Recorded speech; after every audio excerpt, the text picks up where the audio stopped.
And I'm curious as to what you're hearing. We're obviously waiting for the Labor Department to soon issue that emergency rule for companies with 100 or more employees to implement these requirements. Well, let me tell you, it's scary for business right now, small, medium, and large enterprises. 90% of them have told SHRM that we're worried about implementing this. There's a real challenge, and that we're confident that our employees, we're going to lose employees. And we're at an interesting point where we're questioning whether or not, from a supply chain standpoint, we're going to have Christmas gifts in time for our kids.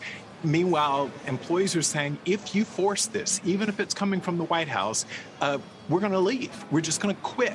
So employers are concerned. They're concerned once you get past the question of whether or not employees will do it, then you've got to enforce it and ensure compliance. That takes us away from the work that we're trying to do. Again, politically, this is not a political issue for us. It's very practical. At SHRM, we often say it's about policy, not politics. The policy here is creating some real challenges for industry.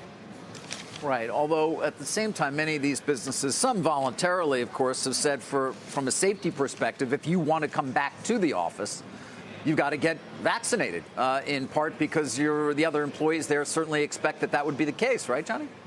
Well, precisely. But remember, many of the people that we're speaking with are saying, listen, a number of our employees never had the luxury of working remotely. You talk about distribution centers, you talk manufacturing facilities, you talk healthcare. I mean, look, right there in Chicago, if you believe what the police unions are saying right now, 50% of them are simply not going to become vaccinated, no matter what and so the question is, practically speaking, what do you do if half of your employees say, I'm not going to do this? And these are not employees who have the option of coming to work or not. They must work face to face.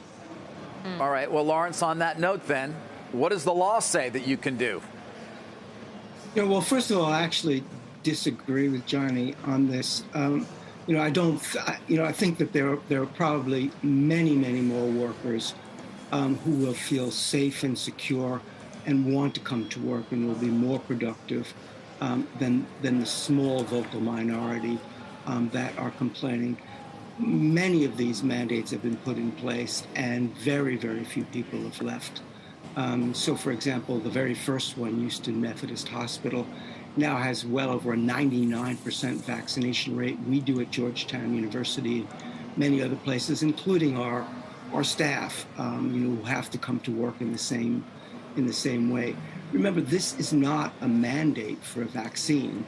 This is a requirement from OSHA, which businesses are very used to require a safe workplace, and risking contracting a potentially dangerous or even deadly disease is just as hazardous as a workplace injury. So it's not a vaccine mandate. You can work remotely, or you can get tested weekly. And so it's the employee's choice. Nobody's going to hold the employee down and say, here's the jab. But we are going to encourage the employee. We're going to give him or her time off. And if they're totally opposed to it, then they can be tested every week. But most will want to be vaccinated. Shepard Smith here. Thanks for watching CNBC on YouTube.